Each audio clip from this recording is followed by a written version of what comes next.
17 supplements that are worth the money that don't cost that much money. You don't need to take all of these. These are ones that you can rotate in and out of your life just like I have. So let's just jump right in.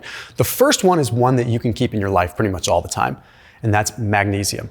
The data behind magnesium is so unbelievably strong, and there are different types that you can take, and I'll make this quick. The two that you really want to focus on are going to be dimagnesium malate or magnesium glycinate. Okay, magnesium glycinate is supposedly good for sleep, but realistically, it's good for anything. It absorbs relatively fast. It can potentially cross through the blood-brain barrier. Some will say that magnesium threonate is best for the brain, but the data is still kind of weak. It's only rodent model data, and it's kind of a dodgy study that we've really seen. Magnesium glycinate seems to be the best bang for the buck if you want it to get into the brain.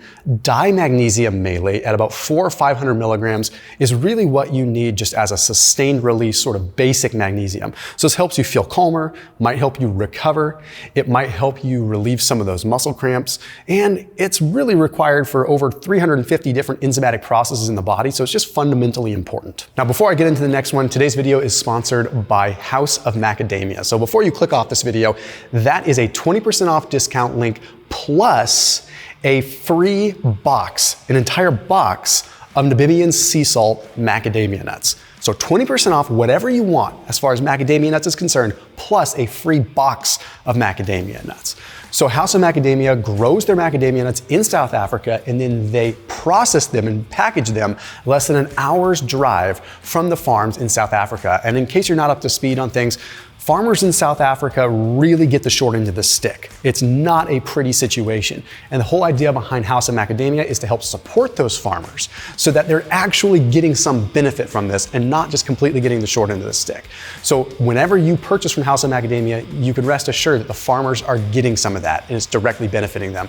Not to mention, there's no additives, no maltodextrin, no weird stuff. It's just straight up macadamia nuts, salt, seasoning, basic stuff. So 20% off House of Macadamia nuts down below using that link, plus a free box of Namibian sea salt macadamia nuts. Number 2 is cod liver oil. The reason I put cod liver oil here is because you get a triple whammy effect. So bang for the buck, it's great. It's got bioavailable vitamin D3. Okay, vitamin D3, huge benefits ranging from skin to hormones to fat loss to muscle building to mood. You name it, there's probably a vitamin D receptor for it. It's pretty wild. Plus, cod liver oil also has vitamin A. Vitamin A and vitamin D work synergistically. Think eggs. Think actually consuming liver. A and D work together in tandem and support each other. Then you have a high amount of omega-3s in cod liver oil too. So bang for the buck, whether you're using cod liver oil liquid or a soft gel, you're getting 3 for the price of 1, but they all work synergistically together. So if you're looking for brain health, if you're looking for overall mood, and if you're looking for skin and eye health, cod liver oil is awesome. Next up is whey protein. Cheap, effective, tastes pretty darn good depending on the flavor that you get. There are a lot of studies demonstrating the potency of whey protein. It is highly insulinogenic, which sounds bad at first, but what that simply means is that it spikes your insulin so that the protein can get in and actually stimulate muscle protein synthesis the way that it should. Now, plant-based proteins are great too. I don't have any problem with them. They're just a slightly different category. A lot of the research on whey protein is really driven towards muscle protein synthesis and helping recover from a workout. So don't think of whey protein as this terrible supplement that shouldn't be in your life. Think of it as a supplement to your protein. Eat a good solid meal with protein and add some whey protein to boost the protein availability. Next up is straight up vitamin D3. I think it's worth it. It's inexpensive, it's powerful. The only caveat that I have with vitamin D3 is if you have cod liver oil available, opt for that. Vitamin D3 is typically synthetic. What that means is that it's made in a lab. But there's a lot of things made in a lab. The issue that I have with vitamin D3 in its isolated form is that you are potentially depleting bioavailable retinol A. If you have vitamin D3 too high, then you can deplete your vitamin A levels. So you have to have some responsibility. If you take vitamin D3, you may want to make sure you're getting enough vitamin A in through your diet, or possibly supplementing a low dose of vitamin A, since vitamin A can be potentially toxic. You can go too high with it. But vitamin D3, if you look across the board, when you have vitamin D3 levels stabilized, a lot of things come into play. And I'll tell you one study that was published taking a look at subjects going through hemodialysis. And they found that when they gave them vitamin D3 supplements, they had less muscle atrophy. So they were actually losing less muscle in their thigh. The reason that I mention this is we have vitamin D receptors in our muscle. And it seems as though when we have adequate amounts of vitamin D, we do a better job at preserving muscle. So if it's a fat loss goal or a muscle building goal, then vitamin D might be something you're overlooking if you're only thinking about protein and things that are like front of mind for building muscle. Next up is a simple multivitamin. I used to be against multivitamins because I thought that they would give people a license to eat a diet void of nutrients. But when you start looking at the data, the epidemiological data, the larger scale cohorts, you see, well, wait a minute. When actually people add multivitamin in, they seem to have better cognitive function. They have less cognitive impairment as they get older.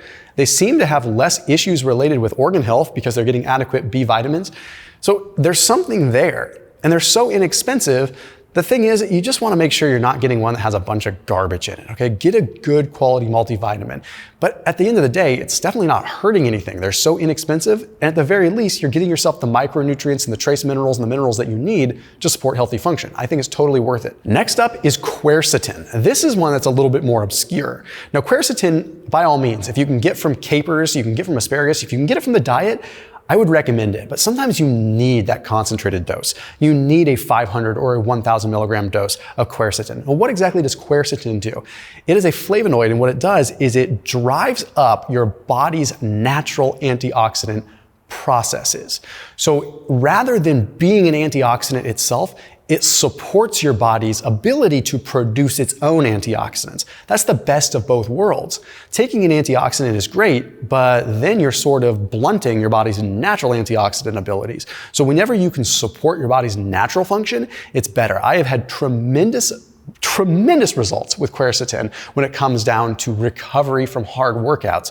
I've also found that it has a powerful histamine blocking effect. So if you have sensitivities to foods where you start getting kind of itchy or sneezy or water retention after certain foods, sometimes it's a histamine issue, and quercetin can block that. The next one is one geared towards longevity a little bit more. Now, in the world of longevity supplements, there's a lot of poorly marketed garbage. We don't know exactly what's going to make you live longer. What we can know is mechanisms. And this next one is NMN, nicotinamide mononucleotide. And what this does is it helps support the process of creating and allowing NAD to do its job. Okay, NAD is nicotinamide adenine dinucleotide, and it sounds like this complex thing. And it is, but NAD is literally required for every function in our body, every cellular function. Without NAD, we would be dead in 15 to 30 seconds. So when you are taking energy from food in the form of electrons, it binds to NAD to create what's called NADH. Long story short, it's required for creating energy. And NMN basically helps sequester that energy more properly, or for lack of a better term, it just organizes it a little bit better. So NMN is really good for sort of maintaining cellular integrity. And I usually recommend a product called Verso when you're looking at the longevity side. This is not a plug for them, but Verso does a really good job there. And then you might know of the other YouTuber, Greg Doucette. He's got an interesting one called GO2 Max, where he's used NMN along with some other compounds to help support cardio function, because he's a big cardio guy. I really think that that's an interesting twist. I'm glad that we're seeing NMN being used in a longevity sense, but people are also understanding that it can have purpose in a performance longevity sense, like helping you out with longer term cardio, which is pretty darn cool, like helping achieve a higher VO2 max. So lots of new research starting to be developed in that category. So super cool stuff. Next up is creatine. Straight up creatine monohydrate is one of the most heavily researched compounds. if not the most researched. Like caffeine and creatine, as far as ergogenic aids, are so heavily researched. I just had Dr. Darren Kandow, who is one of the world's leading PhD researchers in the world of creatine, on my channel. I was absolutely mind blown. So you want to take between 5 and 10 grams per day for tremendous brain benefit, obviously for energy, and it's not just for muscle building. It can help with recovery. It's a potential anti-inflammatory. We're seeing it has huge effects at recovery, like modulating inflammation so that you recover faster, not just from resistance training, but from any kind of training or just stress in general. And it's perfectly safe. Even though some people say it makes your hair fall out, there is absolutely no evidence of that whatsoever. The one study that says it converts to DHT showed nothing to do with hair loss. People extrapolated what they wanted to extrapolate out of that DHT conversion study. Bottom line is, safety and efficacy is all there. People have been on 30 grams of creatine for 10 plus years in studies with no adverse effects, men and women. Powerful, probably one of the most powerful supplements on this list, and it's dirt flippin' cheap. Taurine, another amino that, it's funny because there was literally Red Bull studies when they looked at the fully leaded Red Bull, like with sugar too, but they found that taurine was really a big driver in why Red Bull worked so well for people. I'm not a big fan of Red Bull with a bunch of sugar and stuff, but the full gram of taurine they had in there was doing something. So now we're seeing new research coming out that 1 to 3 grams of taurine has huge performance boosting effects. And when you do a muscle cross-sectional area, when you actually take a biopsy of a muscle, you see that taurine levels go up in muscles that are stressed, indicating that the body shuttles taurine to the muscle to try to neutralize some of the oxidative stress. What we find with that is that taurine has an anti-inflammatory and antioxidant effect. So if we increase our taurine intake by a cheap supplement that's you can take 1 to 3 grams per day, you might improve your recovery, your strength, your stamina significantly. It is worth adding in throughout your serious training bouts if you're increasing cardio or increasing resistance training. Next up is caffeine. I don't need to spend a lot of time here. Probably the most researched ergogenic aid. Remember though, with caffeine, you're somewhat borrowing from tomorrow for today. The more caffeine you take in, the more you might need to take some time off. So just remember that. Beta-alanine. You see this in a lot of pre-workouts, but beta-alanine buffers the hydrogen ions that create the burn, that lactic acid burn, right? So lactate is a byproduct of your exercise. And what happens is lactate ends up going into a dissociated form called lactic acid, which can create a burn. However, it's not the lactic acid that actually creates the burn. The research is suggesting it's the hydrogen ions that create the burn. So what beta-alanine does is it's derived from, or ultimately increases carnosine levels in the body. So beta-alanine increases carnosine and essentially diffuses that. So it buffers the hydrogen ions. In simple human terms, it makes it so that you don't feel the burn until later. Yet you can still push through that threshold, push through that barrier, and achieve greater gains and greater performance because the burn doesn't come until later. Next one is krill oil or calamine oil. And if you need to go more budget, straight up fish oil. If you look at Dr. Rhonda Patrick's research on this and what she's talked about, omega-3s are one of the most potent things. Okay, not just for the brain, but also for insulin sensitivity and also for protein synthesis. There's evidence to suggest that it improves insulin sensitivity, so yes, you actually get better overall management of glucose, but also increased muscle protein synthesis. So having a little bit of omega-3s with your protein can increase how much muscle you potentially build from that protein. Personally, I like to megadose krill oil or megadose fish oil. I'll take up to a couple grams per day, sometimes 5 grams per day if I'm extra stressed and need the anti-inflammatory effect. The thing I like about krill oil is it's a little bit more stable, but also if you're going to get a regular fish oil, make sure it's coming from something like anchovy or sardine where it's a smaller fish, where it's going to have a little bit more stability, and make sure it's coming from cold water. This next one is very, very similar, but it's on the antioxidant side, and that is astaxanthin. Now, astaxanthin, personally, I add in under 2 conditions. When I'm out in the sun a lot, or when I'm doing a lot more endurance work. So if I, for example, with running, start increasing my mileage above like 30 miles a week, I add astaxanthin in periodically because it's a powerful antioxidant that seems to work really well with aerobic exercise. That's why you see a lot of triathletes, you see a lot of endurance workers using astaxanthin. But these guys are also training outside a lot. And astaxanthin has skin protecting properties. It acts as sort of an internal sunscreen, and it's quite evidence-based with that. So it helps make you so you don't burn as much. So if you're out in the sun for 8 hours training for a triathlon, you need a double whammy effect as far as neutralizing reactive oxygen species. You need to neutralize it from the exercise and neutralize it from the skin damage. Next up is one for mood. Okay, and this is gonna be 5-HTP. There's quite a bit of data suggesting that 5-HTP can help support serotonin production and sort of the natural reuptake of serotonin. So of course we've all heard of SSRIs before, serotonin reuptake inhibitors, and I'm not suggesting that 5-HTP is going to be a replacement to a prescription medication. Please don't get me wrong. But if you're looking for a little mood lift and you want to cycle it on and off, 5-HTP is a very viable option, and it's been suggested by a lot of mental health experts as some way to sort of improve just your mood in a short-term sense. Now, there's also longer-term data that suggests if you take 5-HTP on the regular, it can help lift mood and keep it there. But I'm a big fan of cycling things in and out and not becoming accustomed or addicted or, I don't know, sort of build up a tolerance to it. Next up is one more so for the brain, and that's lion's mane. Now, personally, I think you need upwards of 1,500 milligrams to really get the effect with lion's mane. But what lion's mane can do for you is it helps support what's called neuroplasticity. So in some preliminary evidence, in some rodent model stuff, we've seen pretty strong movements towards actually being able to change the brain, change the pathways in which you're actually having neuronal firing.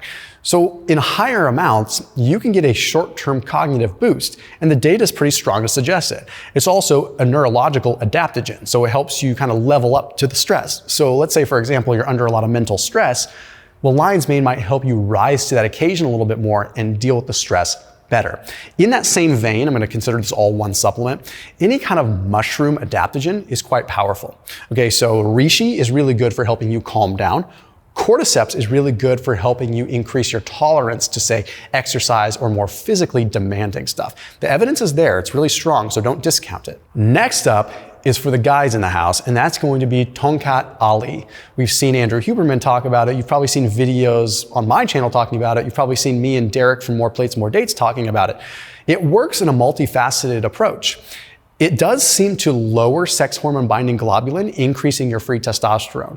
It also seems to have a direct impact on testosterone, and it also seems to have a direct impact on estrogen modulation by lowering your free estrogen, thereby decreasing the amount of aromatase activity and increasing testosterone. The evidence is strong, and I'll tell you my personal experience with it. It worked so well for me that I had a DHT conversion where I started to get my hair falling out in a short amount of time. What I realized was that it was converting so much into free testosterone that it was literally having that effect on me. After talking to Derek from More Plates, More Dates and literally doing a video on this, he suggested that about 5 to 10% of people experience that because they are such hyper responders to it.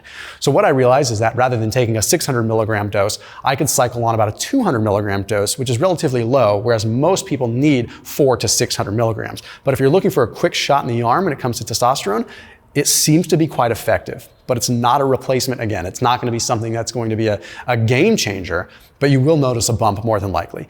And the last thing that I want to add into the mix is another one that, believe it or not, Derek from More Plates, More Dates talks about. And it's one that's been around for a long time. Charles Poliquin used to talk about it, and that's straight up glycerol. For hydration, glycerol is extremely powerful. It is extremely hydrophilic. So when you take straight glycerol liquid, like a tablespoon of it, it hyperhydrates you. It draws water into the muscle. So if you're gonna go do a bunch of exercise or you're gonna go backpacking and you don't wanna cramp and you wanna hyperhydrate, well, if you just drink a bunch of water, it's gonna go right through you. But if you drink a bunch of water and you add some glycerol, you increase the uptake of that water into the muscles significantly more, keeping you more hydrated. I'll kind of dovetail this into the same one, but electrolytes, although I don't really consider them a supplement, I consider them more food, I would put them in this category too. I think electrolytes are very important, especially if you're active, and are a cheap supplement that's well worth it. So as always, keep it locked in here on my channel. See you tomorrow.